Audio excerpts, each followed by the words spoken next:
Sam, we survived.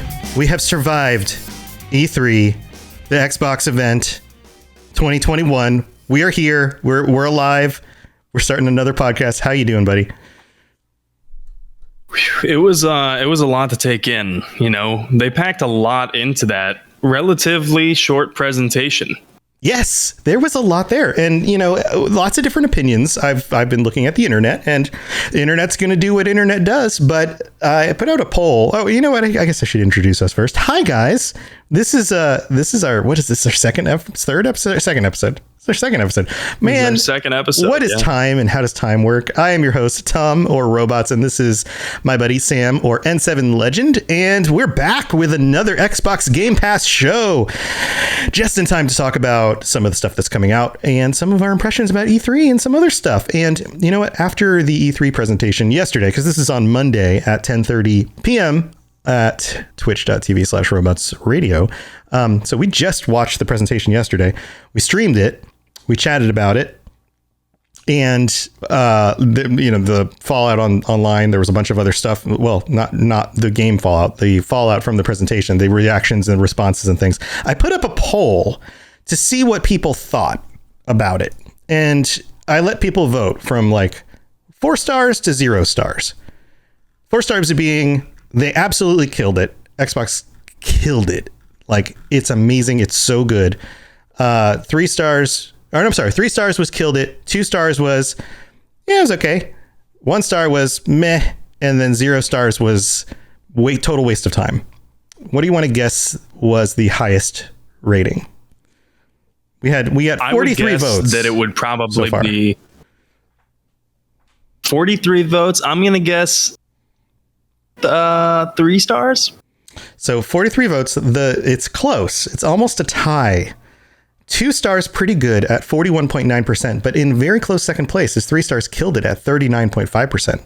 So overall, I feel like this averages out to like a high B, you know, like if we were giving a school grade. We had only 14% said meh, okay, and only 4.7% said waste of time. But it is a poll on the internet, so you could just chalk that up to either just show me the answers or Sony fanboys. You know, one or the other could fill in that extra 4.7%. We're gonna get fan hate mail. Oh my god, it's not Sony fanboys. But yeah, so overall, some of my best friends are Sony. Yeah, no, I love Sony. I love everything. I know I'm gonna get text messages about it. Yeah, I love everything. If people are doing good work and they're putting out good games out there, then I want to support it because I want to be playing awesome games. So it doesn't matter to me what platform it's on. Rising tide rises all ships, you know. So let's talk about Game Pass. What are we talking about today? Sure. So there was a lot to unpack, and I kind of want to start with something that we probably should have said in the first episode. I want to make sure that people are aware about a thing called the Xbox Game Pass quests. For every time that you play the games, and there's certain things that you do in the Game Pass games that complete quests, or, you know, like Xbox missions, so to speak. Mm-hmm. And it doesn't have to be on Xbox. It can be on PC or cloud, of course. And then you are awarded points, a certain number of points for every quest. Some quests are worth more than others. And for those points, you can spend them in the Microsoft Rewards Store for things like Xbox or Microsoft gift cards. You can spend them on entrances into sweepstakes, or you can even buy donations to charities on your behalf through Microsoft, which is pretty cool. That's really cool. And you don't want to sleep on that, especially if you're already playing Game Pass. You might as well use the points that you've earned. I have thousands of points that I have yet to spend, and frankly, it's just because I forget that they're there, and then I open up the Microsoft Rewards app on my Xbox, and I'm like, oh hey, you know, I guess I can get like 10 entries into the sweepstakes. I'll never win because I've never won a sweepstakes, but Aww. I can dream. I won a Nintendo when I was a kid, you know, from like Sears. True story. I don't think I've ever won anything, but that's pretty cool. You must have been psyched. Oh yeah, but we already had one. Like, we got an extra one, and then my mom let us take it to like Toys R Us and return it for like Toys R Us money or something, and then we went and picked out some games or something with it. But it was cool. Man, I remember Toys R Us. Yeah, it was cool. We like walked in the store, and my mom was there, and the lady had it like behind the counter, and she's like, "Here you go." And it was just like they just gave us a Nintendo. It almost felt like we were stealing. Like as a kid, it felt kind of like, I don't know. It was weird. I don't want to take too much time with this wacky story, but yeah, go use your points. That sounds awesome. I need to look into mine and see how many I have stored up, because I haven't been keeping up with this either. Yeah. Definitely make sure, if you're a current Game Pass user, definitely make sure you're checking those points. If you're thinking of signing up to Game Pass, maybe this is another reason why you might want to. Just because maybe if it appeals to your morality, you can earn real life donations to charities just by playing video games. That's awesome. That's pretty cool. Yeah. But enough about the Game Pass. Mom, quests. I'm making a difference in the world. Just let me keep playing. There are new arrivals to Game Pass. Sorry, go on. Exactly. I'm contributing something. Okay, Mom. But there are a lot of recent additions, and by recent, I mean they were just added yesterday to Game Pass. The first of which we're going to talk about is Yakuza Like a Dragon. Yes. I was previously pretty unfamiliar with this game. Have you played any of the Yakuza series? You know, we live streamed. I mentioned this at the intro, I believe. I do too many shows. We live streamed the Xbox event, and we discussed this during the live stream. And I haven't played any of these. Somehow I just haven't played one of the Yakuza games. And some people absolutely love these. And it turns out they're like super wacky and funnier than you would expect. I thought they were like super intense, like, you know, like gangs in Tokyo and like honor and murdering people to get for the person who murdered your friend and like that kind of stuff. But it turns out they're actually super wacky. I'm going to put them up on the screen while we talk about it. I'm going to mute the sound though, so we don't get DMCA'd from anything. But if you're watching the live stream or the video, you'll see some guys running around here in some suits, running down a street in what looks like Tokyo. So yeah, you know what? I got a, I don't know, positive response from some of the other hosts that were streaming with us and said that we absolutely should check out some of these games. What do you think? I think that Yakuza looks like it could be really fun. As you said, it looks quirkier than one would imagine when you're talking about an organized crime unit. And I think to anyone that watches more than 30 seconds of the trailer that was released and all the things that were released regarding it, that this is not a Western game. Like, it's very clear that it's a Japanese game. And if to people who are already familiar with the Yakuza series, this one features a new protagonist. The new protagonist's name is Ichiban Kasuga. And I might be mispronouncing that. You'll forgive me if I am. But this does seem like it's an open world-ish game. And I was looking into it. And one of the more interesting parts that I found was that in Yakuza Like a Dragon, they have seemingly went backward in time with combat methods. And they went from the last Yakuza game was a real-time combat system. And now they feature a 4-person squad with turn-based combat. That sounds like you're going back in time, doesn't it? That you've gone back 10 years or more, maybe more, to a turn-based combat system with an open world RPG. However, there's like an ability of players to somewhat interact with the environment and use things like bicycles as weapons. Yeah, it's somebody with a bicycle. I'm sure that doesn't feel good. So I guess that works. Yeah, ching ching. Ching ching, here it comes. Ching ching, MFer. Ching ching. Yeah. Yeah, exactly. Yeah, I don't know that. I feel like these are the kinds of games, like, I don't know, 10 years ago I would have been more into than I am now. But then again, I did play through, what was the series of really wacky games? What was the ones where you were like the gang members? It was like GTA, but it was like super wacky. Oh God, I can't remember. Oh, Saints Row. Saints Row. I played through a bunch of the Saints Row games, and those were the kind of games that my wife and I would like couch play together and like take turns doing like ridiculous missions and making our character look super dumb. So if this is kind of tongue in cheek like that, maybe it'd be the kind of thing that we, just hang out in the evenings and play just because it's super silly. I don't know. I see that this definitely has an audience for sure. Like there are people who love these. It looks like the UI is very Japanese. And I mean that in terms of some of the in-game menus look almost comic book-ish.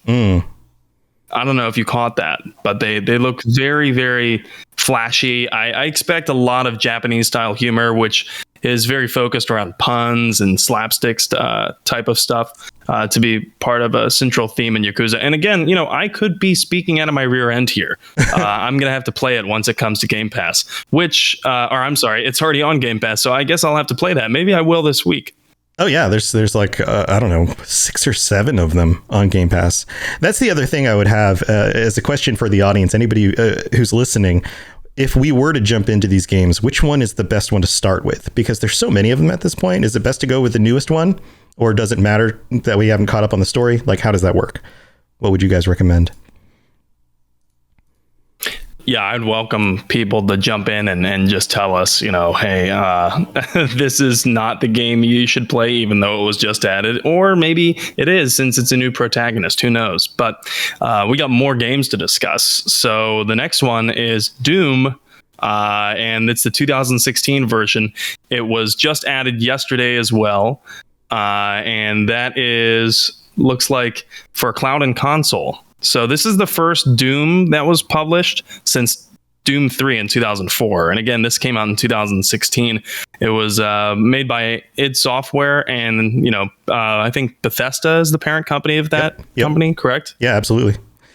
Yes, Doom is. And you have a lot of experience with Doom, right? Yeah, Doom is one of my go-to series. Like, I love Doom. I love the aesthetic. Everything is so metal and over the top, ridiculous levels of gore. This is the game that reinvented Doom. 2016 is absolutely worth playing through. The combat is so fast, and you feel like just this powerful god destroying the forces of hell. It's a phenomenal experience. The music, the soundtrack, this is one of my all-time favorite, if not favorite, soundtrack for a game. The music is so good. It's so heavy. There's even a documentary you can watch about like the making of the soundtrack and all the crazy equipment they use to make some of the really interesting sounds they use, and how they started trying not to use guitars at all, even though it's a very metal-y kind of soundtrack, and then they only added in guitars as kind of like the last step in the process. But the game itself is, if you haven't played it, where have you been? Maybe you're just not into shooters, but this game is the kind of game that you can just get into. You shoot things. The way that you get health back in the game is by getting up close to things and doing melee attacks to take them out. So it's these melee attacks that make health pop out of the enemies. So instead of in a game like Call of Duty or Halo, like the lower your health gets or the lower your shield gets, the more you try to stay away from enemies because you're waiting to just charge your shields back up or whatever, or heal. This is the kind of game where you don't heal. It's like those old school Doom games where you have to pick up health. But the way you get health most readily is by getting closer to your enemies so you can take them out with melee attacks. So it forces the combat to just keep going. And when you're in the midst of a bunch of enemies, it is a visceral experience. It's the kind of game you can sit down for an hour and play and then feel like you just had like a cardio workout, because sometimes it just gets that intense. If that's not your bag, then totally get it. Like that's not what you're into. If you're not into the gore and the monsters and beating up demons from hell, then I totally get that as well. If you are into those things, then this is the perfect recipe of all of that stuff. So this sounds like when you were talking about, you got to get up close and personal and you melee to regain health. My first thought, of course, because I'm in 7 Legend, right? My first thought is everyone who plays Vanguard in Mass Effect would love this game. Yeah, it's kind of more like that. The graphics are beautiful. The sound is awesome. I can tell you from my experience and being being an older gamer at this point, because I'm over 40, a little bit over 40, not a lot. I played the original Doom in high school, and I remember sitting in a classroom, and I think I was a freshman, and the big old sophomore next to me in one of these like mixed classes, my buddy and I were just talking about what PC games we've been playing, and he leans over and he goes, "You guys tried the Doom demo yet?" And we were like, "Dune? Like Dune, like the movie?" And he's like, no, Doom. And we're like, "No, what's that?" And he's like, "Oh, I'm going to make you a copy." And so he brought in a floppy disk with the Doom demo on it and like gave it to us and was like, "You got to play this." And I remember putting that on and hearing the goo goo goo goo kind of sound, like design of it, which of course back then sounded like, you know, but it didn't matter because in my head it was freaking awesome, you know, being like 14 years old or however old I was.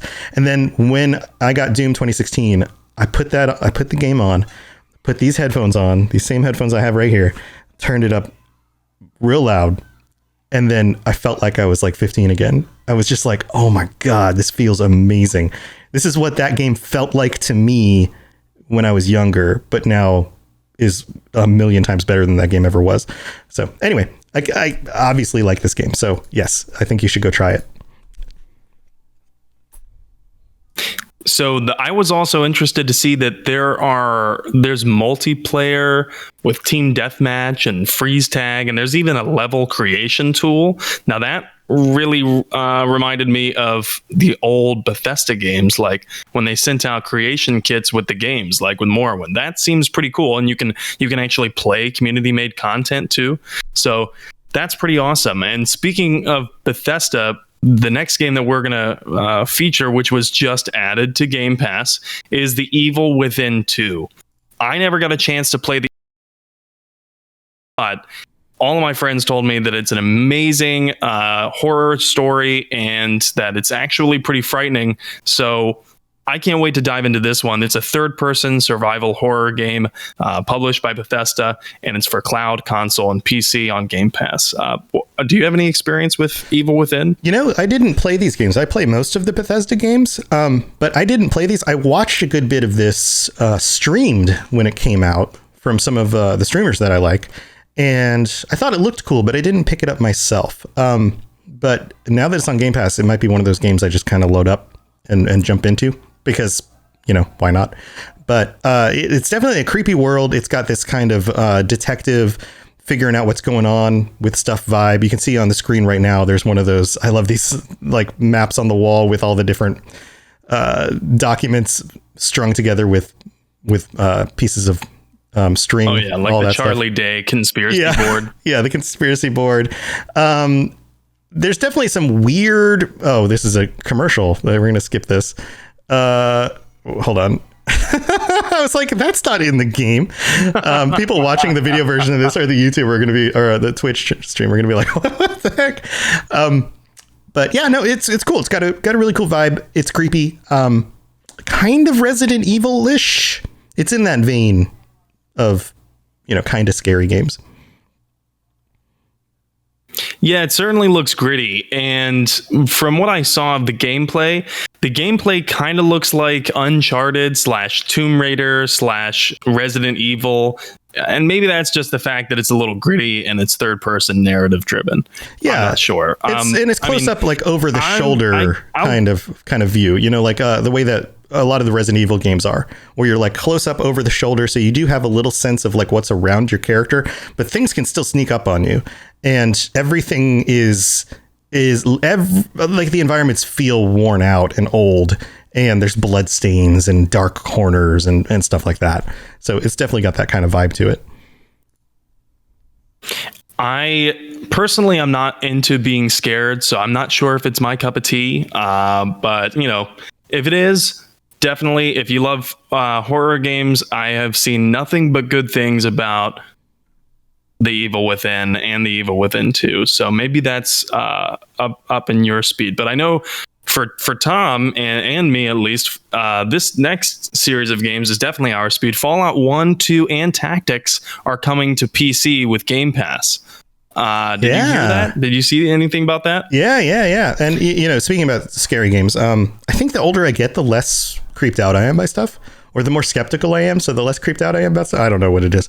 But yeah, like I keep on, every time a new scary game comes out, I'm like, ooh, I should play that. I'm like, yeah, that seems cool. Not like, oh, that's scary. More of like, ooh, I just like creepy stuff. I don't know.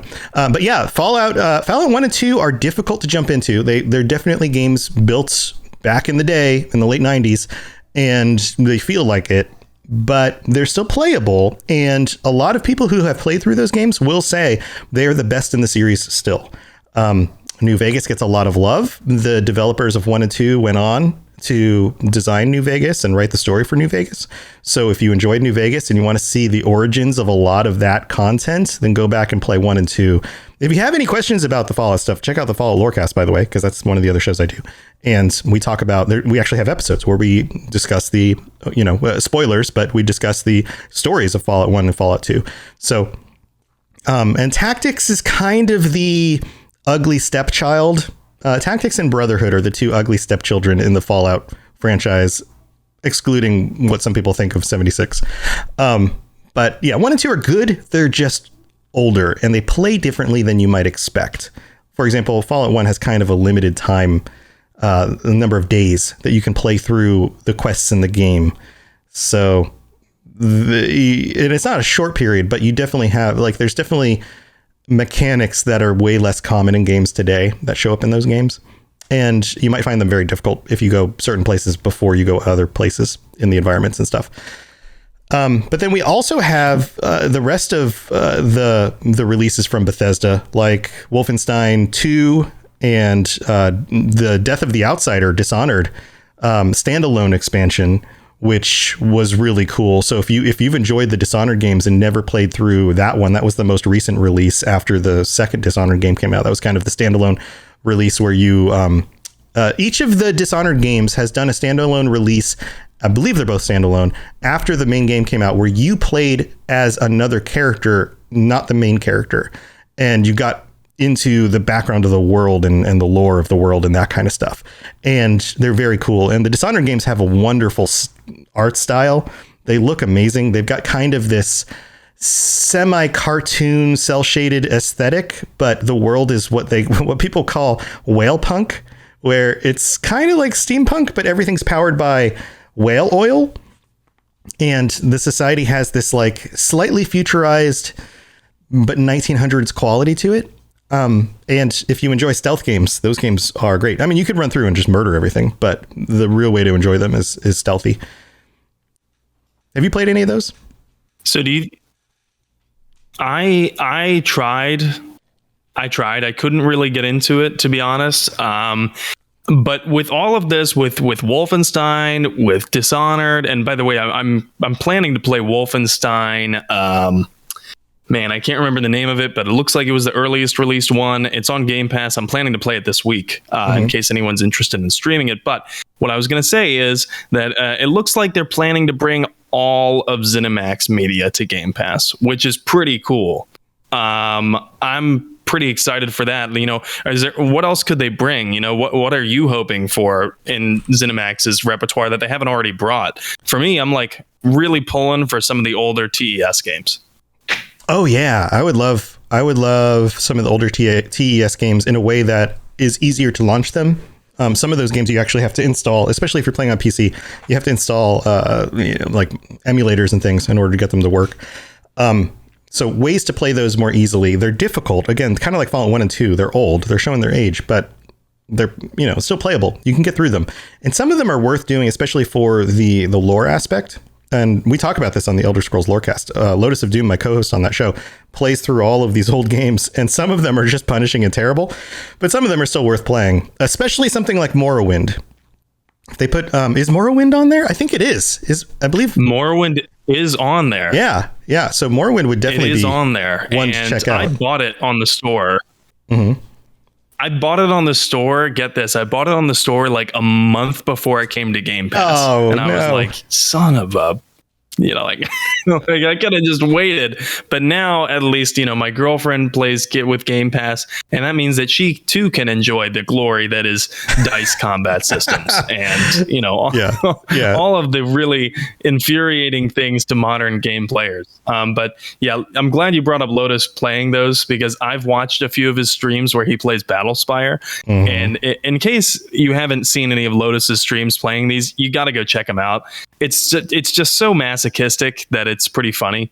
And I know he does it for the entertainment of everyone else except for him. Yeah, if you like human suffering. Because these games are not, they're not smooth. But that's pretty much, yeah. If that's your thing, you like laughing at old games, definitely go check it out. I just love the quaintness of old games and playing them. So I would love to see something like Battlespire and the really old games, maybe even the Elder Scrolls that came out for Nokia. I forget the name of that one. Redguard? But there was one I remember that was Elder Scrolls Redguard. The Elder Scrolls Mobile. Oh, was that it? Yep. It was, yeah. I would love to see that one come out for Game Pass. Yeah, I think it would be really neat. I can't stop laughing just because if you've never seen anything on the Elder Scrolls Redguard, you gotta. Yeah, I think it would be really neat if the Game Pass games, if Game Pass not only became, the thing that you get for day one getting to play all these new games, but also a regular library of these like very old titles that most people aren't going to pay money for anymore. But you could go back and play if you had it. I think that would be really cool too. And I know they do phase games off the service, but I think a lot of these, especially these older Bethesda games, if they just kind of lived there on that platform, I think would potentially bring more people into at least trying them out, because they would just be available to them. So I think that could be really cool. Well, anything else we want to cover? Or are we ready to go to the mid-break? I think we're probably ready to go to the mid-break. And, I just wanted to touch on the older TES games. I've met a lot of people who it's not just the Elder Scrolls, but it's other series too, where they start with the newest game and then they love the newest game so much that they go back and they play backward.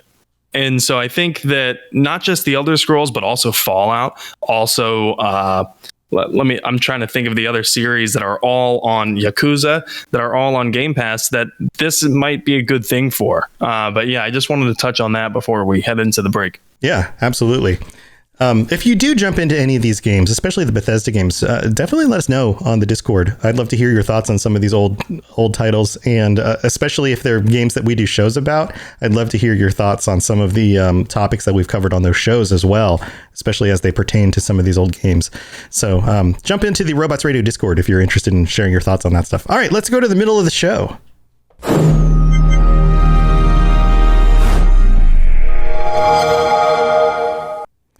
All right, we're back. Welcome to the middle of the show. And first of all, thank you all for your support for the show.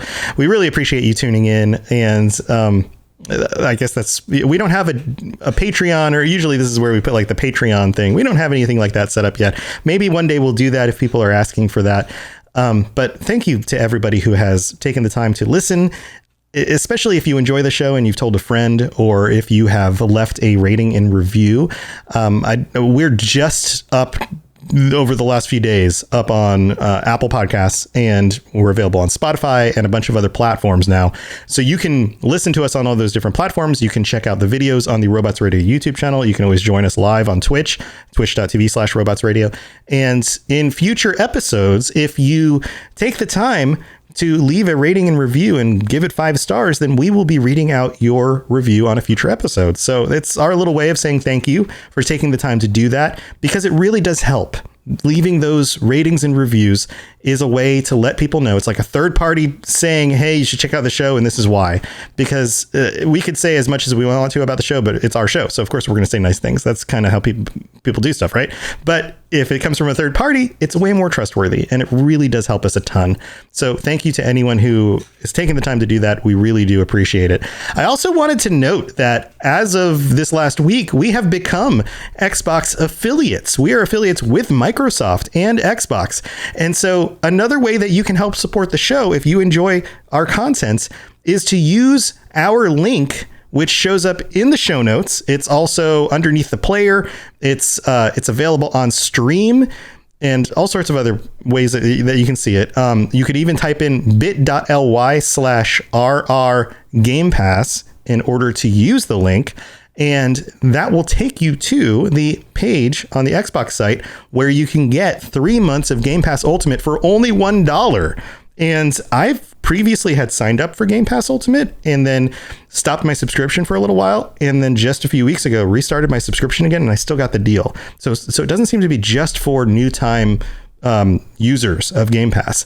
And that includes Xbox Live. It includes playing games on your PC and your console and your phone, streaming from the cloud. It is an amazing service that's normally $15 a month. You're going to get for 3 months for only $1. It's not even $1 per month for 3 months. It's $1 for 3 months, which is a crazy deal. And we get a little bit of a kickback if you sign up. And the other thing that you can do is if you have a regular Game Pass subscription already, is you could use that link when you sign back up for your next month in order to give us a little kickback. It doesn't cost you anything extra, but we get a little bit of a kickback from that.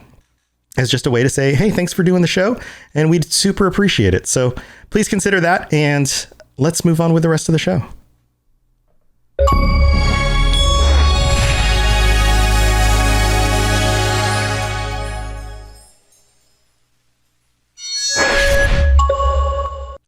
I love the little boop at the end. Well, this is the main section of the show where we get to talk about things we've recently played and some of our first impressions. And I want to start this off with a really big deal. So those of you who know me know that I play lots of different games. And one of the games that I've played a lot in the last few months is Sea of Thieves. And I can't say enough nice things about Sea of Thieves. It is a wonderful experience for you and 3 of your friends, or 2 of your friends, or 1 of your friends, or even by yourself if you find like a nice group of randos, to just get into a game, sail off on your ship, and go off on an adventure, whether it's to hunt down some skelly pirates or dig up treasure or explore some new island you haven't been to before. It is an amazing game. The water physics, the wind, the being out on the ocean on a pirate ship, truly, truly wonderful game. I played it when it first came out, and then once it was on Game Pass, I jumped back into it again. Play it with my son. He's 11. He and I play together. We're the pirates who don't wear pants. We're the no pants pirates. That is our crew. Anyone who joins our crew has to take off their pants. I mean, obviously they run around with their like underpants on, but that's our thing. So if you ever see us board you in game and attack your pirate ship and it's a bunch of pirates without pants on, that's us. You'll know it. It's a wonderful game. Well, there was a big announcement that came out at E3 this weekend, and this is like the most unexpected news, I think, of the entire event. Sea of Thieves is now bringing into it content from Pirates of the Caribbean, the Disney popular Disney movies. I have no idea how rare the people who developed the game got Disney on board with this, but it was basically already a Pirates of the Caribbean simulator. And now they're going to have a bunch of storyline content with Jack Sparrow and what's the pirate ship that comes up from underneath the water? What's the name of that ship? My son talks about it all the time. But it's not the Black Pearl, is it? Well, no, the Black Pearl is Jack's ship. And then there's the Davy Jones is on the ship. That's this the Flying Dutchman. Thank you. Parzival in chat says Flying Dutchman. Yes, that's it. The Flying Dutchman's in it. The bad guys are in it. Some of the voices, I don't know if they're the actual actors or not. Some of them sound really, really close to the actual voice actors. So they may have gotten some of the original actors to do some of the voices. I doubt Johnny Depp is Johnny Depp. According to Captain Logan, who does the Cyberpunk Lorecast with me, he does the Sea of Thieves Keelhauled podcast. You should go look that up if you're into Sea of Thieves. He says that it's not actually Johnny Depp, but he's not sure about some of these other characters. But holy crap, like Pirates of the Caribbean stuff in a game that's already a good game, it's phenomenal. So I've been having a lot of fun playing that. I'd love to know if you guys are playing this as well, and you could join us on PC as part of the No Pants Pirates. That would be fun. Have you tried this out at all, Sam? I've tried it out a little bit on my Xbox One, and I was playing with, I was actually trying it out because it's one of the very few games, or at least at the time it was, one of the few games that you could play cross-play, so I could play with my friends who play on PC. And it was a nice way to connect with my friends who, have a PC. I don't have a PC yet. Still trying to get one. That is a chore in and of itself. But I liked it just because of what you said. It is one of those games where you can go out on your own adventure and, with friends and just kind of do whatever you want. You can make of it whatever you feel like doing. If you want to be really strong at a PvP, I guess you can do that. Yeah. If you want to go searching for treasure, you can do that too. Yeah, there's a whole PvP mode. If you're in the main game, you can just try to avoid combat with other pirates. The other pirates are rather rare. The other thing that I've learned is after jumping into this game a number of different times and playing it regularly for a few weeks, is that every time you set out for an adventure, different things happen. You can't predict what will happen. So you might have the same crew, like 3 or 4 of you, and we're like, okay, well, let's play for a few hours today. Just like we did yesterday. You hop on a boat, you head out, and you're like, okay, we're going to go dig up a bunch of treasure from different places, bring it back and sell it and make a bunch of gold. And it goes exactly as you think it will. You get to the islands, you figure out where the treasure is, you don't run into anybody else, you make it back to the island that you came from, you sell it, you make a lot of gold. Awesome. The next time you decide, okay, that was really good. We made a lot of gold. That works great. Let's go do it. And on your way to doing this, you run into a megalodon shark that tries to eat your ship. You get all turned around. In the middle of fighting the megalodon, you run into some other players on a ship. You end up fighting with them. You steal their ship. You burn it down. You hop back on your own ship. Your own ship is damaged. You're running out of supply. So you have to take the side route and go fix your ship. And that takes you off onto some other adventure. And by the end of your gameplay session, after a few hours of just doing this other stuff, you've not completed anything you set out to do, but you've had this awesome time with this emergent thing that just happened because you were in the world. Other times you can just get in the game and have a super relaxing time. The weather's nice. The water and the graphics look awesome. You just kind of sail off somewhere and you decide, we're just going to hang out and talk and fish. That's what you do for an hour. It's the kind of game that it serves lots of different things. And it always can bring the unexpected.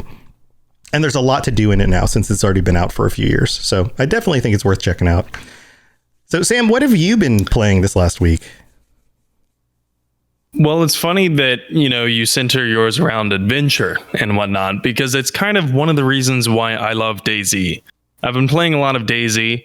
And for a game from 2003, it really holds up. The graphics are not great. Wait, 2013? So if you're really into graphics, and graphics are... You said 2013, not 2003. I think you said 2003. Yeah, 2013, not 2003.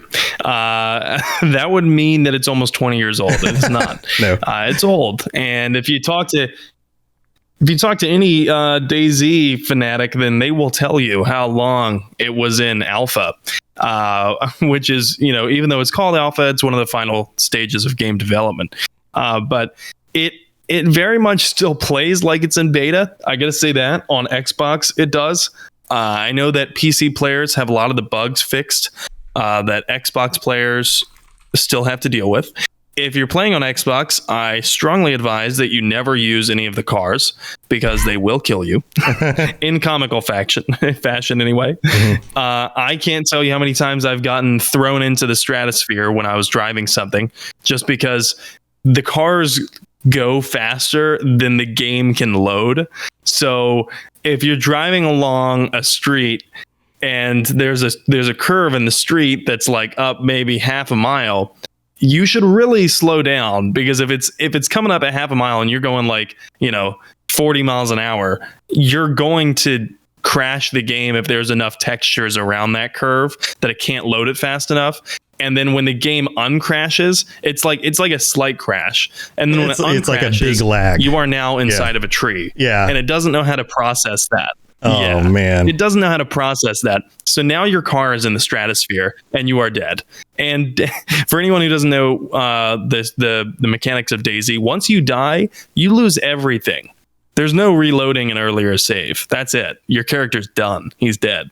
Mm-hmm. And all of the gear that you have lost. So that kind of leads me to my next point why I love the game, which is base building. A lot of people love base building. A lot of people loved it in Fallout 4. A lot of people like it in No Man's Sky. I think you can do it right in No Man's Sky. And I love it in DayZ. It's very crude. It's very, very crude. You basically can build bases out of, wooden fences, wooden watchtowers, and barbed wire and tents, varying levels of tents. And this is just DayZ on Xbox. I know that there's a ton of modded community servers. I typically don't play on those. I like to play vanilla just because it's more of a challenge. It still retains that survival game type of hardship where you're struggling to find food and ammo and things like that. And it makes the raids more consequential. That's the other aspect of it. You can defend your base from other players who, if they want to get in and steal your stuff, which they often do, then you can defend your base from raiders, or you can be the other guys who are raiding other random bases. Like, one of my favorite things is getting online with my friends, meeting up at a predetermined location, and then being like, okay, well, you want to venture over to like the military base today and see what we can find? Sure, let's do that. And as you said, there's unexpected things that happen. So you're walking halfway across the map, which, by the way, this map is effing huge. It's enormous. It's like 100 times the size of any Call of Duty map. It would take like an hour to walk from corner to corner, I think, at least an hour. And that's assuming nothing happens. But bears can attack you, which, by the way, if they do, you better hope you have a rifle or a shotgun on you. Otherwise, you're screwed. They can kill you in one shot, like one swipe. Packs of wolves will attack you. And then there's other players. And sometimes other players get so into the role play in this game that they will like lay down in the woods for hours on end, waiting for someone to walk by. And then they will like snag their kill and get your stuff. And you can't be mad because it's like, well, I guess they're playing the game, right? It's just that I can't believe someone would play the game that way. And I'm constantly finding myself in scenarios where I'm like, I can't believe someone would play this game this way. This game is awesome. And you forge alliances with strangers you meet. So if you play in game, there's no names above heads. There's just a list of people who are on the server. So people can lie to you about who they are. People often do lie to you about who they are and what they want, and they'll pretend to be your friend. There's a lot of backstabbing that goes on, and it's full of intrigue. I love it. Interesting. People create factions and put armbands on. If you haven't played DayZ yet, you really need to. If you haven't gotten into it in years, there is a ton of new content. Bohemia Interactive is a very small studio, but they are constantly pushing new content for DayZ. PC gets most of that, so I envy you PC players, but I will join your ranks soon enough. And it is on Game Pass, of course. It's on Game Pass for PC, cloud, and console. And then there's Donut County. Don't have as much to talk about with that one. But Donut County is a very cute indie game where I'll read the tagline first. Basically, the tagline is, you meet the locals, steal their trash, and throw them in a hole. So basically, in Donut County, you play as a hole. The player is a hole, and it chronicles the story of a raccoon named BK who owns a donut shop. And the raccoon is obsessed with this new app, which allows him to control a hole and gobble up like garbage. But then, like, as the hole gobbles up more things, it grows larger and larger, and you gobble up more and more things until you eventually gobble up the whole town. And there's a human that works with him at the donut shop named Mira, and Mira really holds him to account once the entire town has been swallowed underground. I'm not going to ruin too much of the plot, but that's basically what it is. It's a cute, whimsical indie game with raccoon antagonists as well. The art style is like pastel card paper, and it's kind of pseudo two-dimensional. It's family friendly. My girlfriend and I played the indie game in just a couple hours. And it also has some of the funniest writing that I've seen in a game recently. They have a Trashopedia where you discover new encyclopedia entries for every piece of trash that you gobble up. And one of my favorites is the Trashopedia, for the picnic basket. It says picnic basket, pretty common type of treasure chest. So all of the encyclopedia entries in the Trashopedia are written from the perspective of a raccoon. So the other favorite of mine was a Trashopedia entry for the trash can. The trash can, I'm pretty sure it just says standard treasure chest needs no introduction, the gold standard or something along those lines. Yeah, needs no introduction. The seagull the gold one standard is funny. It's 99% of seagulls. Yeah, the seagull one is 99% of seagulls are criminals because raccoons are often fighting for scraps of food from seagulls. So they're all just really hilarious. It was one of the funniest games I've played recently. If you're in need of a laugh, play that one. It's not so intense at all. This is something that you can really like play while you zone out and like, you know, just maybe the other person chilling with you on the couch is on their phone or something. So highly encourage that one for casual gamers. Yeah, Parzival in chat says the seagull stat is not entirely wrong. And also wrote a pretty great function in Rust as well, talking about the base building in DayZ. I can say that for sure. My only experience playing DayZ was like once or twice with some friends where we ran into somebody in like a tower and then we tried to hide and not get sniped because we were too afraid to like bust in because we didn't know what we were doing yet, and then we got killed. And that was about as far as I got in DayZ, and that must have been 7 or 8 years ago. That's what it feels like, but maybe 6 years ago. But yeah, this Trash Panda game, can I call it a Trash Panda game? Feels the fact that you're a whole absorbing things and kind of eventually getting the whole town is very Katamari Damacy. Did you ever play the Katamari games? Yeah, and it was actually made as a parody of that game. Oh, the developer Ben Esposito actually said that it was made as a parody of that, where it was meant to be a reverse Katamari game. Oh, that makes sense. I need to play this with my son because he'll think it's hilarious. That's cool. Definitely worth checking out. Now let's move on to some of the other E3 stuff, because we've got some details on some of the biggest games that you guys will be getting into in the next few years. And I say that because the first one we're going to talk about is Starfield. And like a lot of people were expecting, we got a trailer, a kind of teaser trailer on Starfield and a release date. So it looks like it will be 11/11/22. So we're still a year and a half away from the release of Starfield. This tells me a few things. One, that Bethesda learned their lesson when it came to Fallout 76 and putting games out too early, because they're giving this game a lot of time.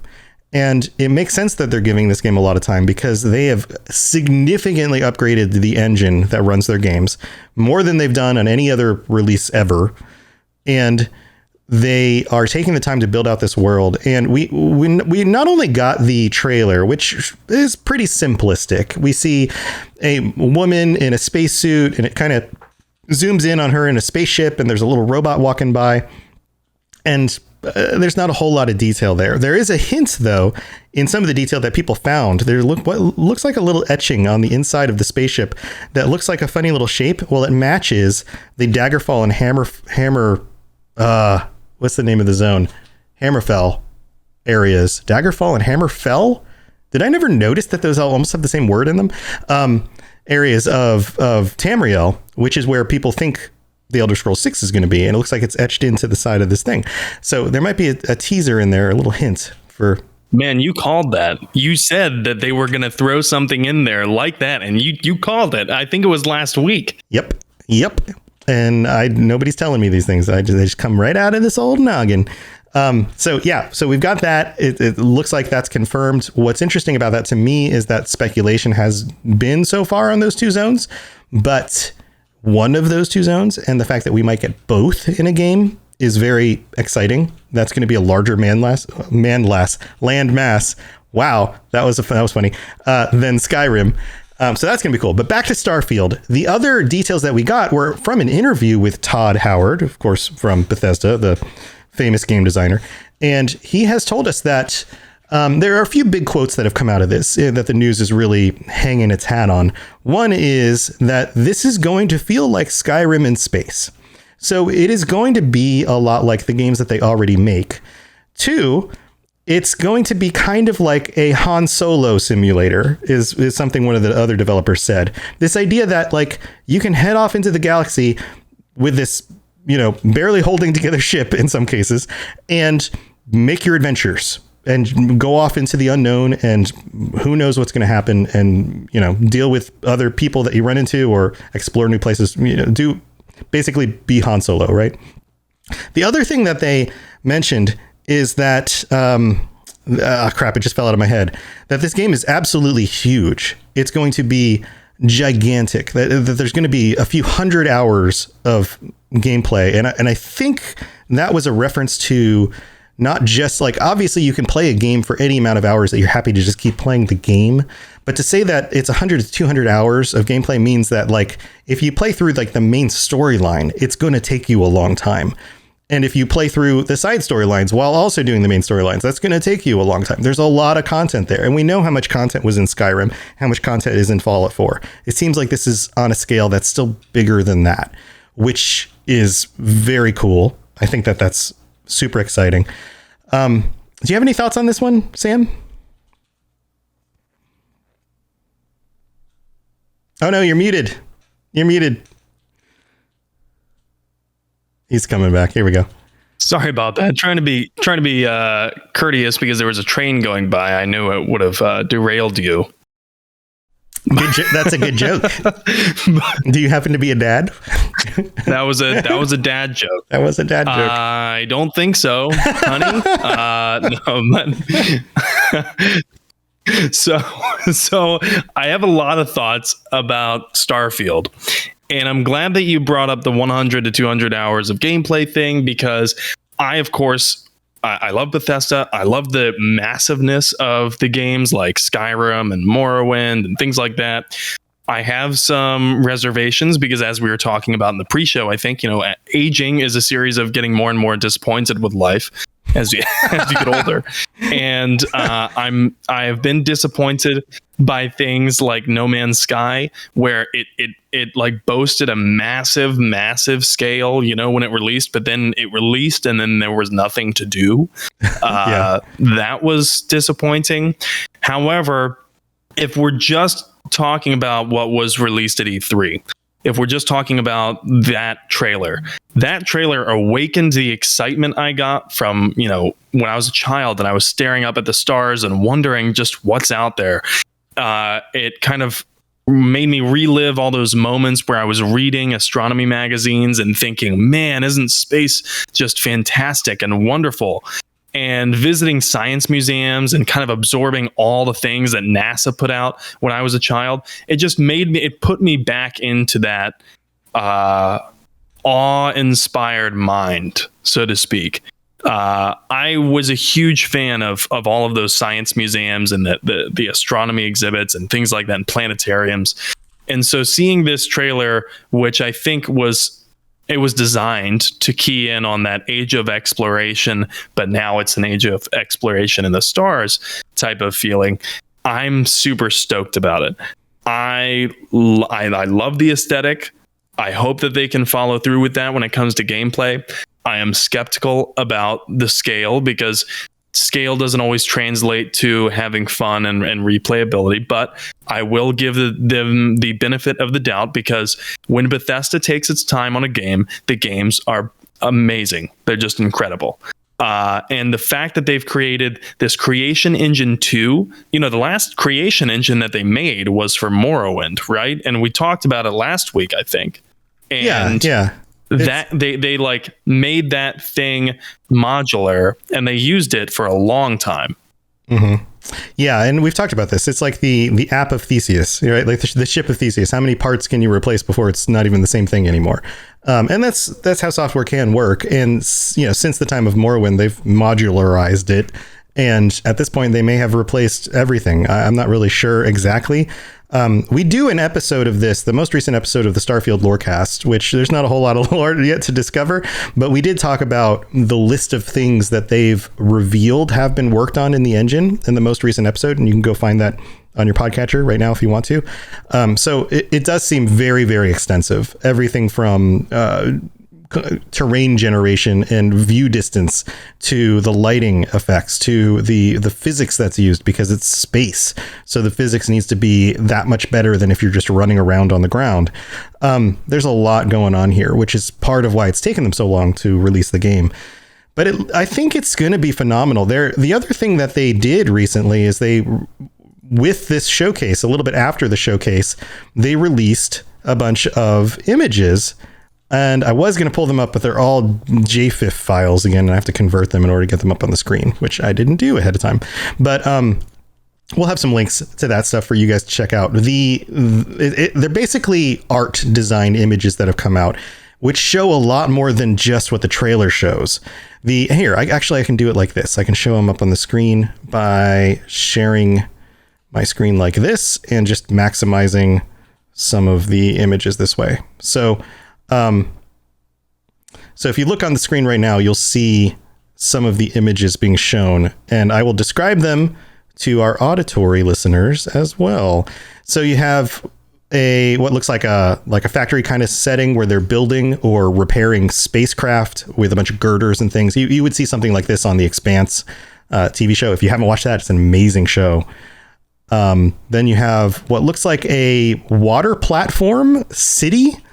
It looks kind of like one of those oil platforms with a bustling city at the top of multiple of these platforms over top of maybe this is a water planet with boats and things.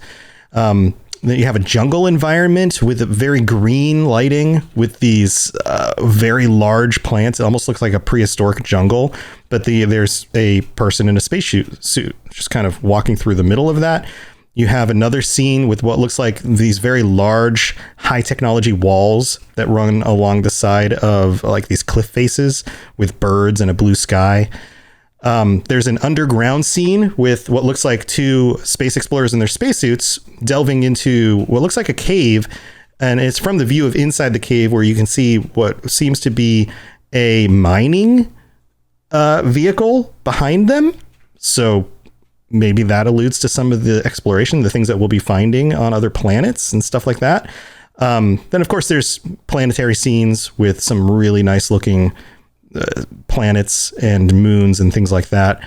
I'm not sure that this one is of any planetary bodies in our solar system, which is exciting. It looks like a terrestrial planet or moon, but then in the distance you see a ringed planet, which might be Neptune. It's definitely not Saturn.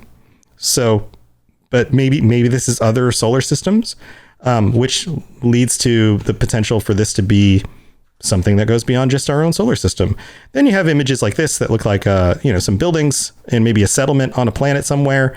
An image that shows, this was from the trailer that came out, don't use, taped onto a helmet, and then some other items that are on a shelf inside a spaceship, and then some other images of very advanced looking cityscapes with ships. And that raises questions for me too about are we going to be able to explore these cities? Are these actual cities that they've generated, or are these going to be off limits somehow? How does that work? How is this going to work in this game? I'm going nuts thinking about the possibilities, because we were just talking for so long about how excited we were to be able to go on adventures and then, with friends. So that kind of brings me to my next point, which in the context of Bethesda is a controversial question.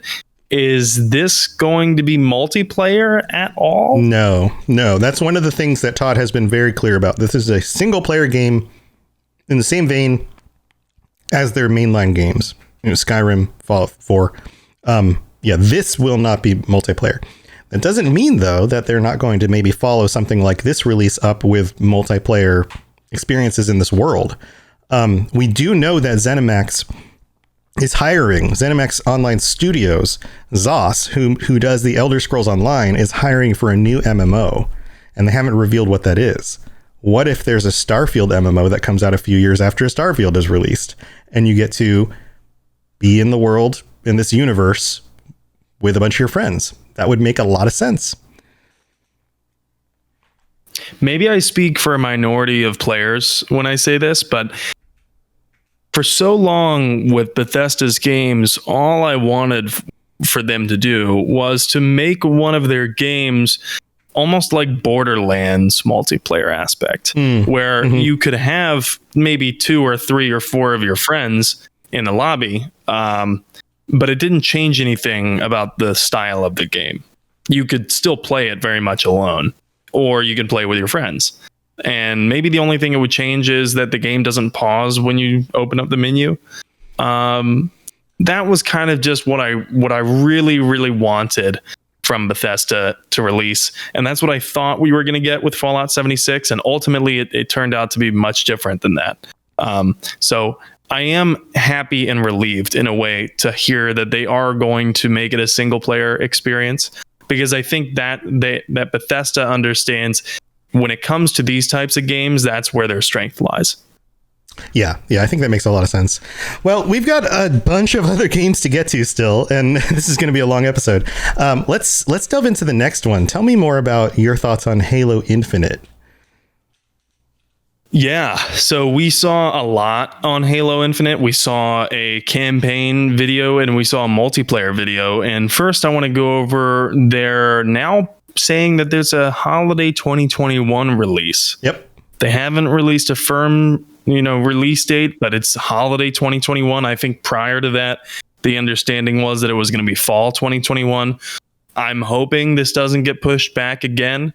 However, if it doesn't, it is coming to Game Pass on day one for Cloud, Series X, S, and PC. There were some more narrative details revealed in the campaign video that I mentioned. And we already knew, fans already knew that it was a sequel. Just a few years, taking place after a few years after Halo 5 Guardians. And fans had already figured out that the game takes place on the Zeta Halo. That much was confirmed during the E3 presentation. Apparently, though, this much was new. Cortana has been flagged for quote-unquote deletion. And now there's some poser in her spot. Now there's some other lady AI that's hanging out with Master Chief. And fans of the Halo series are going to have to forgive me, because I may be an expert on Mass Effect lore, but not so much on Halo lore. So when I'm saying this, I'm saying it from a relatively neophyte's perspective. So anyway, Master Chief tells the new AI lady that the mission has changed, and that it looks like the mission has changed, meaning that we're no longer just going to forget about Cortana. No, in fact, you're going to come along with me, and we're going to have this wonderful adventure where we become best friends. That's basically what it looks like the campaign is going to turn into. It's Chief has a new AI friend, and they are going to set out on a marvelous adventure to go find Cortana. If anyone has some other details, concrete details about what the story looks like it's going to be, definitely send them our way. But as far as it goes, I know that was a cinematic trailer. That being said, I'm still very impressed with the facial animations. Of course, not for Master Chief, because he's wearing a helmet, so you don't see anything. But with the new AI that he's speaking with, the facial animations look insane, don't they? They make Battlefield 3, when it came out, look like child's play. And I think the next Mass Effect could probably take some notes from that, given how bad Andromeda was for facial animations. Right. Yeah, I guess the question then is, were they just part of a cinematic, or are they actually incorporated the same animations in the game? And maybe it might not matter, if the cinematics are strewn throughout the game and weaved seamlessly, then it really might not matter if the graphics are that good in a cinematic and not so much in gameplay. Yeah. The other big detail for Halo Infinite was the free-to-play multiplayer. Of course, that was kind of confirmed beforehand, but we didn't get such a gameplay look at it. Now, when you put free-to-play multiplayer in the context of Game Pass, and it's a huge game, and Game Pass is getting yet another multiplayer AAA title, and it's free-to-play, that's enormous. I'm really psyched about that. That means if you have Game Pass, you get to play the campaign, and all of your friends who don't have Game Pass can play multiplayer with you because it's already free to play. This is huge, and it could very well bring more players into the grips of Game Pass. I don't think it's, an exaggeration to say that. I said last week too that I just want old Halo back. And I got to say, from the multiplayer videos that were shown, it looks like this is the closest that I'm going to get. I say that for a number of reasons. The first being that there's a return of some familiar game modes like Capture the Flag and Oddball. Of course, there's going to be Team Deathmatch. I don't think that's even a question. But I love the objective game modes. I love Team Deathmatch in games like Call of Duty. But when and games like Battlefield, I love Conquest and Team Deathmatch. But when it comes to Halo, the objective game modes are my speed. That's my thing. So I'm really happy to see familiar game modes return like that. Oddball is really fun. I can't wait to see the other like game modes return. Maybe they're going to bring back Fiesta. That was always a fun one. And you mentioned this during the E3 video that it looks like there is significant customization options available for your character in multiplayer. I want that samurai armor that I saw. That looks, dope. Yeah. So the customization could be huge. Yeah. I want to play fashion Halo fashion fashion game. It works with games like Dark Souls. Fashionable eye for the Halo guy. Yeah, there you go. It works for Dark Souls because you can say Fashion Souls, or Elder Scrolls Online, you can say Fashion Scrolls, right? It works, but you can't do Fashion Halo. That doesn't work. But yeah, I want to look awesome. I don't want to look like Master Chief. I want to look awesome in my own gear and be a badass and do awesome stuff in a cool game like this. And the thing that I mentioned last time was that they were saying it's not Destiny. And now that we finally got some really, really solid looks at the multiplayer, this is not Destiny. This is Halo. This is not this game is way more vertical. This game has you riding on vehicles and flying up in the air and doing these like shots while you're launching off of a cliff in order to kill somebody else, and then picking up your laser sword thing, whatever that's called, and like getting a guy with it. I wasn't a big Halo player back in the day, so I don't know all the names of the stuff, but I played enough to like know what the game feels like, and it looks like it feels like Halo. Heck, even the environments. And this is one of the things I mentioned on the stream, like the green grass, the coniferous trees, and the very bright blue sky that are all part of that Halo is Halo. That looks like a Halo environment. And the bright colors, like everything pops. Fast gameplay that is very in line with like we talked about Doom earlier, but the quick arcadey quality of something like the Doom lineage, rather than something that's the more military shooter lineage. That's something like Modern Warfare or Battlefield. This is much more in that arcadey lineage, which is what Halo was. It was a very arcadey, fast multiplayer game, and it looks like that's what we're getting. So I think the fans are going to be very happy about this.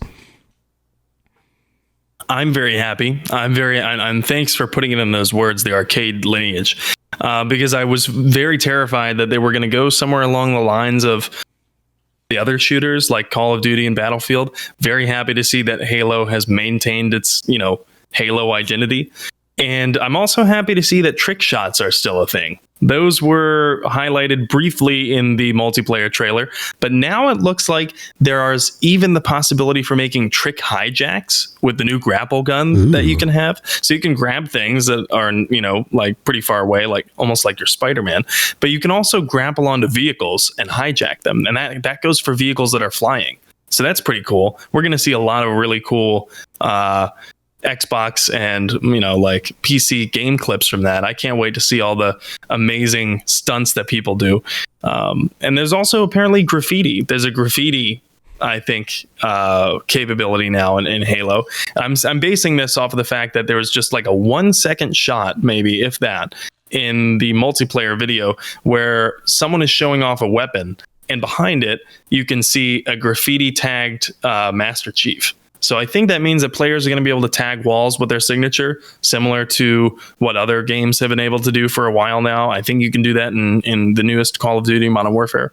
And of course, the presentations also confirmed some things that we also brought up last week, which was Halo is going to support 120 frames per second on Xbox Series X. The open world, it does look pretty awesome. From what they showed us, in my opinion, it looks like a collection of mission zones. And then like in between those mission zones is going to be kind of swaths of nothingness. So I don't want players to think open world and then get disappointed because it's not like Halo Skyrim. I don't think this part does seem more like Destiny. I think it's going to be more like you can travel between. Yeah. Yeah, you can travel between areas where you would get the missions or do the missions, but it's not going to be like I don't think it's going to be like, Skyrim, more immersive in that aspect. Right. I agree. And I think it's really cool to get 120 frames per second on a Xbox Series X on your TV, because TVs can do that now. And I've had a high refresh rate computer monitor for a while, and this is one of those things a lot of people debate, like, does it really make a difference? And I can tell you, I can tell the difference. It is smoother. I don't know if I got any better at playing games, but it definitely looks nicer. So that's nice. Now, I'm a little skeptical on that, just of how many times Microsoft had told me that some games would be able to play at high frames per second on Xbox One. Mm-hmm. And they just weren't. Well, a lot of what people have, or a lot of what the developers have been doing lately is putting in options for graphics in games. Like I just got the new Ratchet and Clank, which looks phenomenal. But there's different settings. There's like absolute top end graphics, all the ray tracing, 30 frames per second. Then there's minimized ray tracing, 60 frames per second. And then there's performance mode, which removes the ray tracing, lowers the resolution, and lets the game run as fast as it'll run. And you can see a visual difference between them. But if you're somebody who doesn't mind 30 frames per second and you want all the, beautiful graphics, then go for it. And I think that's the way to go, is to treat your audience like they're smart. Have it default to a mode that most people are going to be okay with, but then have the audience give them the option so they can play with that stuff. Because maybe you want to sacrifice graphics for higher frame rate. Go for it. Maybe you just want all the shiny bits on, and you're kind of a casual player and you just want it to look nice. Do that too. So let's talk about the next one. We've got Forza Horizon 5 for November 9th has been released. This is going to be a Cloud, Series X and S, and PC. So this will be only the new console, not Xbox One. And the big detail here is that it is set in Mexico, which I think is a phenomenal choice. They've been creative with the Horizon series. They had one set in Australia. Having one set in Mexico is a wonderful way to put it in a place that you don't expect it to be. And you and I both thought that this was Red Dead Redemption or something having to do with Red Dead at first. Like, oh, is this like an expansion coming to Red Dead Redemption? It really looked like it. Yeah. No, it's not. But it is a beautiful high level of detail, like actual. It seems like some of these locations are actual real places or were heavily inspired by real places. And even during the stream when we were talking about this, we were talking about how, like, wouldn't it be cool if you could just casually go visit real world locations in a car, kind of like they're doing with the flight sim, Microsoft flight sim, but do it with like cars in Horizon. That would be phenomenal. But it looks amazing. It just, the graphics alone, just the beauty of the game is especially fun to dip into, and if it's on Game Pass already, then why not just at least try it out and see some of the locations. Yeah. And Forza Horizon, anyone who's played Horizon versus the other Forza motorsport games knows this, but Forza Horizon 5 is going to be it's going to be an open world as well. As to how open that is, that remains to be seen, but it looks pretty wide open and you can go anywhere, do anything you want. I was impressed with the video in how it looks like they have seamlessly integrated tasks and missions into the open world. Mm-hmm. Looks like they've gotten even better at that. Am I disappointed that it's not Red Dead 3? A little bit. But of all the racing games that are out there, this one looks like the one that would rope me back in. I played racing games a lot when I was younger. I haven't played them for like 10 years. If I was going to play a racing game again, it would be this one. That's coming out November 9th, like we said. Cloud, Series XS, and PC. But something that's coming out a little bit sooner than that is another game that I played from my childhood, or at least a series, Age of Empires 4. That's coming out October 28th. There was more gameplay revealed at E3. Doesn't really look too out of the norm for Age of Empires series games. It's an RTS. God's eye view where you click and drag and, send your forces off to battle in massive battles. It does look like there's destructible environments, of course. That's not anything new for Age of Empires, but there wasn't really a lot of details revealed for Age of Empires for at E3 because so much of its details had already been revealed prior. It's coming to PC. It's not coming to console for now. And I say that for now because who knows what they're going to do in the future. But I don't think that Xbox and PlayStation players should, definitely not PlayStation players, but I don't think that Xbox players should reserve any hope. This is a click and drag RTS game. It's not going to be an easy port to console. And if they do bring it to console, I'm not sure that people are going to like it. When it comes to the setting, it's a spiritual successor to Age of Empires 2, meaning that it's going to revisit the Middle Ages, but it's not going to continue forward in time past Age of Empires 3. It's going to be primarily set during the Middle Ages. So think knights, sword and shield, that kind of thing.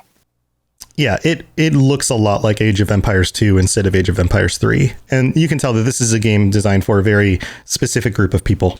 And, it's not going to sell millions of copies, but it might sell 1 million copies from, the people who play these games. So it's a very specific, focused game. Next on our list is The Outer Worlds 2, and this trailer, if you could even call it that, was a amalgamation of images with a voiceover saying like, and now the part where we show the guy in slow motion and he does this awesome stuff in order to make you think that the game is epic, like that kind of thing. It was very meta, basically just to say like, hey, we're working on it. Outer Worlds 2 is coming. We don't know when. And that was about it. So we didn't get much more about that. Then we have Redfall with no confirmed release date, which I think probably means next year sometime, maybe holiday next year, maybe a little bit after that. This is a game that looks very interesting. It looks like super powered zombie hunters versus or vampire hunters versus vampires is what it looks like. Now, whether that's like competitive and you get to play as the vampires, I'm not sure. But this is by the developers who do Dishonored and Prey. And there are some very interesting similarities in some of the character design. If you know who the Outsider is from the Dishonored series, one of the vampires looks very much like the Outsider, but it's not the Outsider. But it, you could tell that it has the same core graphic design team working on it. And it seems really cool. You got a bunch of cool superpowers and dudes with guns with interesting personalities fighting vampires. Now, is this going to be another Left 4 Dead style game, or is this going to be a story that you play through cooperatively like Borderlands with a group? I'm not sure. Is it going to be a competitive game where you pick a team and you have certain powers and you fight against each other? I guess we have to wait and see. What do you think? I think we can definitely infer a few things from the trailer. It's not a gameplay trailer yet, but we can infer that this is a squad-based game. So it's going to be multiplayer co-op. I think that much is pretty obvious. And I also think that, we're going to see a lot of genre that, how do I put this nicely? It might compare to, the whole like wizards versus vampires thing, because it becomes very apparent that the vampire hunters have magical abilities. I think that we're going to see some things that quite likely they might remind us of the B-list sci-fi films. Like the vampire Dracula versus Frankenstein, or things like that. That's just what I'm predicting. Maybe they'll throw a couple homages to those B-list movies. I'm not sure. It looks like it's a game that knows what it is and it's going to poke fun at what it is, but it's also going to take those plot points seriously. I was impressed with the level of animation, certainly. And if you heard Tom say zombie, that might be because I was talking so much about DayZ when I was making the notes that I accidentally put zombie in there as opposed to vampire. I had watched Redfall with Tom during E3, so I knew it was a vampire game, but I was so worked up about DayZ. But anyway, about Redfall, it's all they've released so far is a cinematic trailer. If you haven't seen it yet, definitely go check it out. I think it's about a minute long, and they saved it until the very end of the presentation.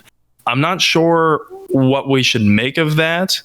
Maybe that means it's going to come out sooner. Maybe it means that that's just personally what the developers were psyched about. I think this is one of the mysterious IPs that Bethesda's been working on that we haven't heard much about.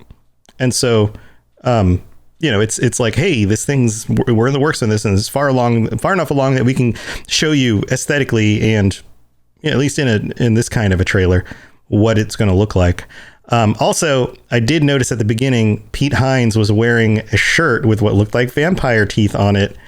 And I was like, that's a hint at something, but I don't know what it is yet. And by the end of the presentation, I was like, now I know what that is. And he did that on purpose. So Uncle Pete, I'm on to you. Well, we've got a few more to get through. Let's try to get through these as quickly as we can. We've got Atomic Heart, which is another no release date. This is that looks weird. Yeah, this is from the Russian studio Mudfish. It's like a FPS with a weird looking world RPG. Kind of steampunkish, kind of cyberpunky, kind of man versus machine. We talk about this a little bit on the Cyberpunk Lorecast, which we did last night because we were talking about other games that are very cyberpunk that seem to be coming out, sometime soon based on E3 reveals. And this is one of them. This game gives me a very BioShock kind of vibe to it, but in a kind of Russian environment, which is interesting. Then we've got there's an update coming to Grounded. Have you played any Grounded, Sam? I have. I played a lot of it with my friends. That was another game that was on Game Pass where I could play with my friends on PC. Mm-hmm. So I played a lot of Grounded. In fact, my friends and I played it until the point where we couldn't play it anymore because there wasn't any content left to do. So I'm happy to see that there's an update coming out. It's called Shroom and Doom. It's coming June 30th. That adds pets and more building materials. I saw in the video that it looks like you can build castles now. Hell yeah, I'm totally into that. Yeah, can't wait for that. And it introduces a new ultra-sized enemy spider named the Brood Mother. And if you're totally unfamiliar with Grounded, by the way, it's kind of like a Honey, I Shrunk the Kids video game where you're all tiny little kids in the backyard. And because you're tiny, everything else is bigger. And your ultimate goal is to become unshrunk and go back home and, return to normalcy. But it doesn't look like at the end of the content that I played, it doesn't look like you're anywhere close to that. You're still unraveling the mystery as to how you got shrank. Right. So that seems fun. I haven't tried it yet, but might be worth trying. Among Us is getting 15-player lobbies, so there's a big update coming for that with 3 imposters. And it's also coming to the Xbox Series X and S and Xbox One, quote unquote, soon. Some of our hosts had questions about that, like how do you type that fast? This is already out on the Switch, and on the Switch, you can use radial menus to choose selections that are very common, like this player is sus. Or I was in this room, like the kind of common stuff you say in order to protect yourself so you don't get launched out of the ship. So that seems cool. And then we have a list of other games that will come out this year that will be Game Pass on day one. This year alone. Hold on to your butts. Here we go. Microsoft Flight Simulator, which looks gorgeous. Psychonauts 2, which looks really, really cool. Very cartoony. If you remember Psychonauts that came out, 16 years ago or something. Very cartoony. The story about like you going into the minds of other people. It looks very creative. And I don't know what else to say about that. But the people who loved Psychonauts 1 looks like they're going to love Psychonauts 2 because it's very much in the same vein. Back 4 Blood, which is basically Left 4 Dead 3.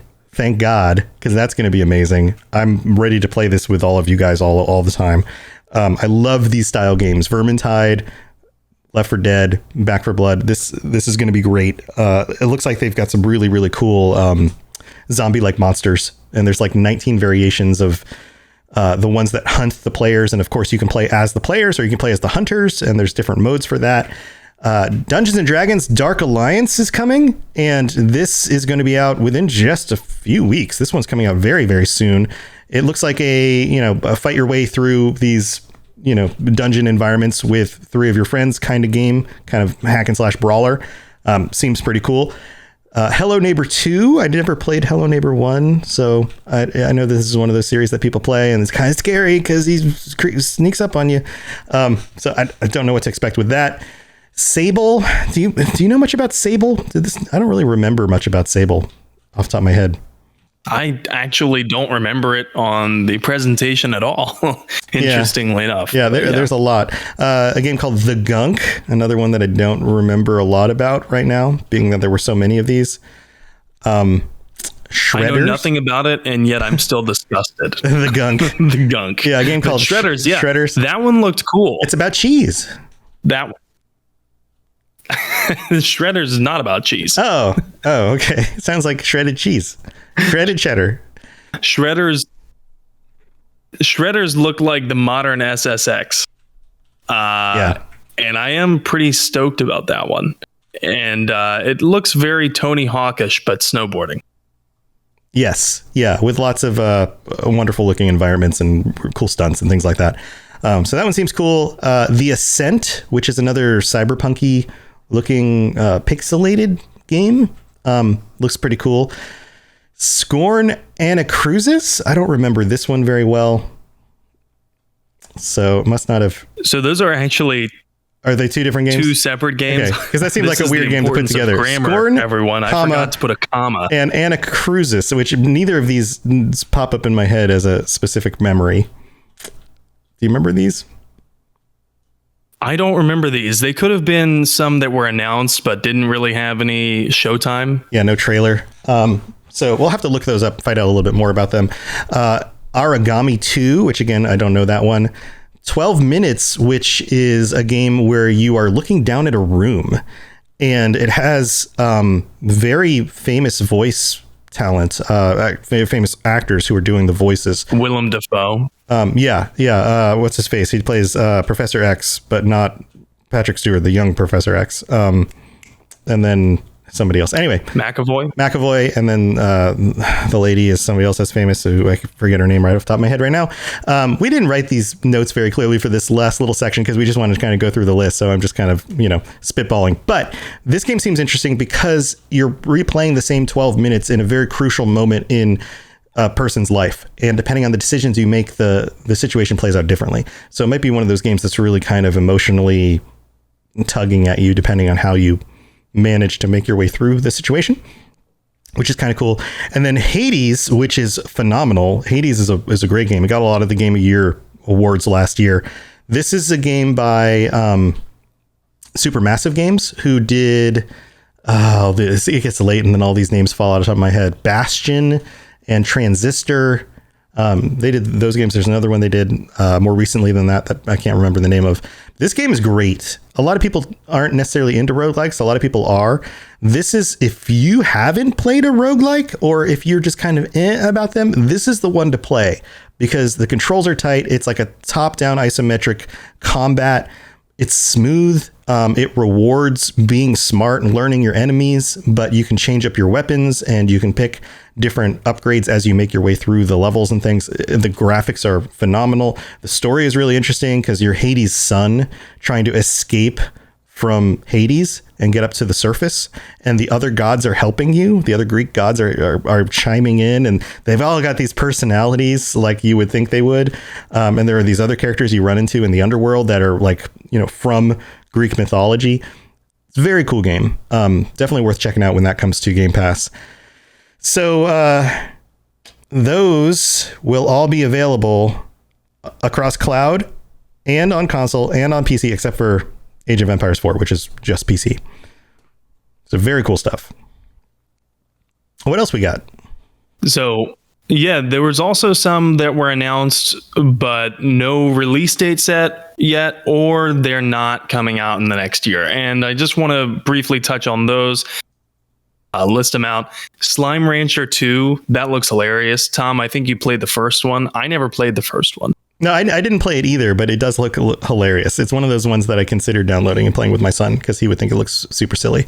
But yeah, you run around, suck up these slimes that look like, bunny slime and cat slime, and you put them in these little cages and you build a little base. And it looks kind of like a cross between a base builder and Pokemon, collecting but there are just tons of slimes all over the place. So obviously the first one did well enough that they're making a sequel. Yeah, obviously. I guess I'll have to try it out since it will be on Game Pass. And all of these games that we've discussed, by the way, they're all coming to Game Pass. It's just a matter of when. And all of the games that we were discussing in the previous segment, they're all coming on day one. So as soon as the game is released, they're on Game Pass. You don't even need to buy it or pre-order it or anything. It's there. Right. Speaking of fun games, by the way, there's also a fun game coming out. It looks pretty fun. It's called Party Animals. That one looks great. Having a big yuck about this during Watch Party. Yeah, this is like Gang Beasts, but it looks really funny. Yeah, but instead of like weird looking blobby dudes, you're a bunch of these funny little animals with like super, overdone physics. Like their bodies just like shake and bobble around, and they pick each other and throw each other off things and punch each other, and like it looks super funny. I don't know. This is another one of those games that like, if you have kids, you want to play this with your kids because I'm sure it's going to be a hoot. It's a hoot and a holler. Oh yeah. I'm calling the corgi, whoever I play with, like maybe when I play with my girlfriend, I'm calling the ability to play as the corgi. Yeah. I want the gorilla or the just punk because pig. Corgis look like they should be that jiggly anyway. Yeah, they kind of do. The punk pig looks pretty cool. Yeah. Punk pig or gorilla. I think I might go gorilla. He looks pretty silly. And the final two games we got to highlight, A Plague Tale Requiem, which is the sequel to the first Plague Tale game, and Somerville. Both of these look like really interesting stories. If you're into stories more than gameplay, maybe, it looks like you'll like both of these. Yep. And that'll do it. Man, it's a lot of stuff. I think they knocked it out of the park. I'm giving this a 4. I mean, yeah, we may not be getting, all the games this year, but then again, who has time to play all of these games all in 1 year? I think that we're going to have more than enough good stuff to dive into over the next year and a half before we can get to Starfield or any of these other games. Heck, we'll have Halo to play with by the end of the year. I'm guessing that's like December, probably second week of December, something like that. Put that in the hat. Tom thinks second week of December. We'll see if I predicted right. I'm going to say the 13th. And I'm going to counter that. No, not 13th, 12th. Just to be different, I'm going to counter that, and I'm going to say before Black Friday. Ooh. Or maybe on Black Friday. Ooh. Yeah, maybe. I'm going to counter and say on Black Friday. That's my prediction. Mm-hmm. That's my prediction, right. Black Friday. We'll see. We should do an episode where we make all these crazy predictions, and we see if they come true. Well, you like what's that phrase again? You make enough predictions and eventually one of them is true. That's basically why people are so amazed at Nostradamus and things like that. Yep. But yeah, I was really impressed with E3. I thought it didn't disappoint me as much as I thought it would. I was pessimistic going in. I'll put it this way. I was pessimistic going in. I was optimistic coming out. Yeah. I think it's a great group of games. Well, we got to head out. Thank you, everybody, for tuning in, and thank you for being excited about these things with us. I'm happy to share this with all of you, and Sam is as well. We'd love to see your thoughts and comments on the Discord, Robots Radio Discord. Just look it up and search it. You can find it. Or pop in one of our live streams, twitch.tv/robotsradio for me, twitch.tv/N7 the Legend for Sam. And we'd love to hear your thoughts on some of this stuff while we're playing other games. Sam, are you planning to stream again soon? I am. I'm going to be streaming this week, and I'm going to dive into some Wolfenstein. If anyone wants to come watch that, this is going to be my honest first playthrough of any Wolfenstein game. So I barely know anything about Wolfenstein other than the fact that it has a storyline similar to The Man in the High Castle. I think you're going to be in for a treat. There's some cool stuff, and I hope you stick with it and get into some of the newer games. I haven't played all the newer games, but I do know where the story goes, and I think you're going to be like interested in what develops, because they've done a really good job as it's kind of continued. Once they revamped the series, they've done a really good job with the modern ones. From a story standpoint and characters that you meet and those kinds of things. So yeah, cool stuff. I will most likely be streaming more this week before our next shows. So this is Tuesday when we record this. Thursday, and I'll just give a shout out to the shows coming up. Thursday, come and join us Thursday night. All the nights that we do shows, they start at 9 p.m. Eastern. So Thursday is Elder Scrolls and Dungeons and Dragons Lorecasts. Sunday is Cyberpunk and Mass Effect, and Sam and I do Mass Effect together. Again, it starts at 9. Mass Effect Lorecast is at 10:30 Eastern. These are all Eastern times. Mondays are now the Witcher Lorecast, which is brand new. We started tonight, and this show starting again at 9 and 10:30. And the Fallout Lorecast is usually sometime in the afternoon on Thursdays. But my co-host, my daughter, Lainey, is my co-host, and she does an awesome job, and her work schedule has been changing. So we'll see if it sticks to Thursdays or not, but we'll let you guys know. But those are all the shows that you can watch at Robots Radio, and you may catch me during the day playing games like Sea of Thieves. Maybe I'll do some more of that because of the big update coming out, or some of the other Game Pass games like Darkest Dungeon. I might jump into some Darkest Dungeon. You know, I like the creepy stuff. So that's what we got coming on. And if you want to check out our Twitter account, you can always do that as well. At Mass Effect, not Mass Effect. This man, I'm looking at you going Mass Effect. It's at Xbox Game Fast Show. What is our Twitter account? At Xbox_show. At Xbox_. That's what it is. I do too many shows, guys. I have too many Twitter accounts. All right. We'll see you guys next week. Thanks for hanging out, everybody. See you later.